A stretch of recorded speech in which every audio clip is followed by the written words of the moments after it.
देखिए यह है 1.2 और 1.2 के दूसरे का हम कर रहे हैं तीसरा सवाल। 336 और 54 इन दोनों का हमें एक बार तो एचसीएफ निकालना है, एलसीएम निकालना है और दोनों का गुणा करना है। और इन दोनों का जो गुणनफल है वो इन दोनों संख्याओं के गुणा के योग के बराबर आना चाहिए। यानी 336 और 54 को गुणा करें तब एचसीएफ और एलसीएम के बराबर आ जाएगा, तो ये हमारा उत्तर सही होगा। तो बढ़ते हैं दूसरे का तीसरा सवाल। दूसरे का तीसरा सवाल है 336 और 54। सबसे पहले हम निकालेंगे लघुत्तम समापवर्त्य यानी कि एलसीएम ज्ञात करने पर। सबसे पहले एलसीएम ज्ञात करते हैं तो 336 और 54 का हम जब एक साथ ज्ञात करते हैं तब तो क्या निकलता है एलसीएम। तो 2 का लगाते हैं, 2 एकम 2, 1 बचा, 2 छंग 12 और 2 आठी 16, 2 दूनी 4, 2 साती 14। फिर से 2 का जा रहा है, 2 आठी 16, 2 चौक 8, 27 में जा रहा है। फिर से 2 का दें, 2 चौक 8, 2 दूनी 4, 27 ऐसा कैसे ही। फिर से 2 का जा रहा है, 2 दूनी 4, 2 एकम 2, 27 ऐसे के ऐसे ही। 3 का, तीनों सातों 21, 3 नाम 27। किसका जा रहा है 3 का, तो 3 तिया 9। फिर किसका जा रहा है 3 का, तो 3 एकम 3 और फिर किसका जाएगा 7 एकम 7। तो ये तो मिल गया हमें एलसीएम। कितना मिला, तो 2 दूनी 4, 4 दूनी 8, 8 दूनी 16, 16 16 16 32 16 48, 48 का फिर करना है हमें 3 से। 8 मान 16 38 24 की 4 हासिल 2, 3 चौक 12 13 14 144। फिर इसका करना है 3 से। 3 चौक 12 की 2 हासिल 1, 3 चौक 12 13 का 3 हासिल 1, 3 एकम 3 और 1 4, 432। और इसका करना है 7 से। 7 दूनी 14 की 4 हासिल 1, 7 दूनी 14 7 21 और 1 22 का 2 हासिल के लगे 2, 7 की 7 चौक 28 और 29 30। बोलिए एलसीएम कितना आया 3024। ये तो आया हमारा एलसीएम। अब हम याद करेंगे इसका एचसीएफ यानी महत्तम समापवर्ती। तो अब टॉपिक डालते हैं महत्तम समापवर्त्य एचसीएफ ज्ञात करने पर।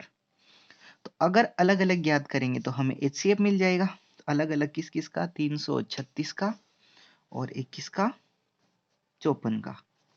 2 का दें, 2 एकम 2, 2 छंग 12, 2 आठी 16, 2 आठी 16, 2 चौक 8, 2 चौक 8, 2 दूनी 4। फिर से 2 दूनी 4, 2 एकम 2, तीनों सातों 21 और 7 एका 7।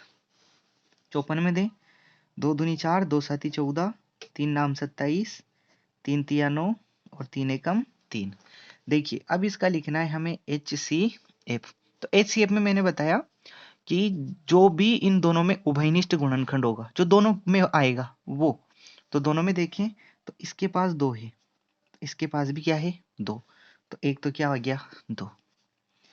अब इसके बाद नंबर आता है 2 का, तो 2 हमने पहले ही ले लिया, इसमें और कोई भी 2 मौजूद नहीं है तो 2 अब नहीं देखेंगे हम। अब नंबर आता है किसका 3 का, 3 इसके पास है तो इनमें से कोई सा भी 3 ले लें। तो एक कौन हो गया 3। और देखें कोई रिपीट हो रहा है क्या, नहीं। और कोई भी दोनों में मौजूद नहीं हो रहा है। 2 इसमें है लेकिन इसमें केवल एक ही 2 है, बाकी के 2 हम नहीं लेंगे। तो 2 तिया 6। अब हमें जांच करनी है। जांच में हमें दो संख्याओं का गुणनफल बराबर HCF इंटू LCM। तो दोनों संख्याओं को गुणा करते हैं 336 इंटू 54 और LCM आया था हमारा, बोलिए LCM कितना आया था 3024। तो 3000 HCF लिखेंगे पहले, तो HCF 6 और 3024 कर लेते हैं गुणा। तो 336 को 54 से करते हैं, 4 पंजे 20, 4 छंग 24 के 4 हंसी लगे 2, 4 4 3 12, 13 14 की 4 हासिल 1, 4 4 4 3 12 और 1 13, 5 छंग 30 की 0 हासिल के लगे 3, 5 3 15, 16 17 18 के 8 हासिल 1, 5 3 15 और 1 16, 4 4 8 2 10 11 का 1 हासिल 1, 6 7 और 1 8 और 1 18 144। तो हमने इधर वालों को गुणा किया तो 18 144, इनको भी कर देते हैं तो 3024, इसे गुणा कर देते हैं किससे, 6 से। 6 चौक 24 के 4 हासिल 2, 6 दूनी 12 13 14 के 4 हासिल 1 ऐसा का ऐसा ही 6 12 6 3 18, ये भी कितना है 18 144, यानी कि हमने जो एलसीएम ज्ञात किया वो कितना है 3024, एचसीएफ कितना आया 6, और जब हमने दोनों संख्याओं को गुणा किया और एचसीएफ एलसीएम को गुणा किया तब एलएचएस और आरएचएस दोनों क्या आई, बराबर। दोनों बराबर होने के कारण यही हमारा क्या है, आंसर। देखिए एक बार देख लेते हैं, यह है दूसरे का तीसरा। 336 54 का सबसे पहले हमने एलसीएम, दोनों संख्याओं का साथ ज्ञात करेंगे तो एलसीएम निकलेगा, अलग अलग ज्ञात करेंगे और उभयनिष्ठ गुणनखंड देखेंगे तो एचसीएफ निकलेगा। दोनों का गुणा, एचसीएफ और एलसीएम का गुणा तो बराबर आ जाए तो हमारा उत्तर सही है।